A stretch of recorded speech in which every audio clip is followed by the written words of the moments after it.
নমস্কার বন্ধুরা, আমার চ্যানেলে আপনাদের অনেক স্বাগত। আমি ইপ্সিতা। গরম আসলেই প্রায় সব বাঙালির বাড়িতে এই রান্নাটা একবার হলেও হয়।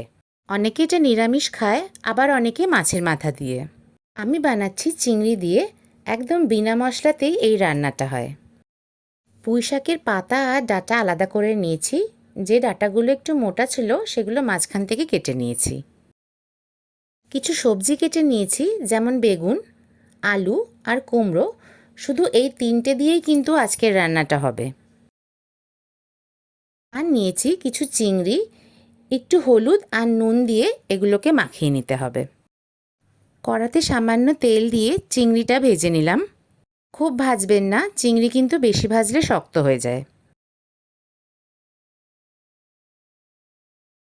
চিংড়ির ভাজা তেলটা কিন্তু সরাবেন না। তার মধ্যেই সামান্য আর সর্ষের তেল দিয়ে দিলাম তেজপাতা, শুকনো লঙ্কা আর 5 ফোড়ন। দিলাম কিছু পেঁয়াজ কুচি। সামান্য একটু ভাজতে হবে, খুব বেশি ভাজার কিন্তু এখানে দরকার নেই।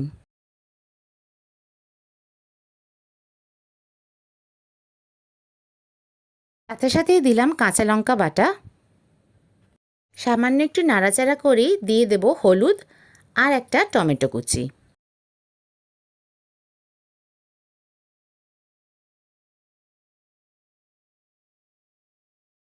টমেটো কুচিটার সাথে সাথেই দিয়ে দেব ডাঁটাগুলো। ভালো করে নেড়েচেড়ে ঢাকা দিয়ে রান্নাটা করতে হবে। ঢাকা দেবার আগে দিয়ে দিলাম অল্প নুন। আগেই বলে রাখি, পুরো রান্নাটার একটাই বিশেষত্ব, এটা ঢেকে ঢেকে মাঝে মাঝে ঢাকা সরিয়ে নেড়ে নেড়ে আবার ঢাকা দিয়ে রান্না করতে হয়। বেশ অনেকক্ষণই ঢাকা সরিয়ে নেড়ে চেড়ে রান্না করেছি। ডাঁটাগুলো এখন আমার পুরো সেদ্ধ হয়ে গেছে। এখন দেব কেটে রাখা সবজিগুলো। সবজিগুলো দিয়ে একইভাবে কিন্তু নাড়াচাড়া করে ঢেকে ঢেকে রান্না করতে হবে। 10 মিনিট পরে ফিরে আসলাম। সবজি আমার মোটামুটি হয়ে গেছে। একটু নেড়েচেড়েই দিয়ে দিলাম পুঁই শাকের পাতা আর পাতার সাথে লেগে থাকা কচি কচি ডাঁটাগুলো। যদি আমার চ্যানেলটা ভালো লাগে তাহলে কিন্তু একটা কমেন্ট আর সাবস্ক্রাইব আশা করব। এখন কিন্তু নাড়বেন না, জাস্ট ঢাকা বন্ধ করে দিন। পুরো রান্নাটাই কিন্তু মিডিয়াম ফ্লেমে করতে হবে। 10 মিনিট পরে দেখুন পাতা নরম হয়ে বসে গেছে।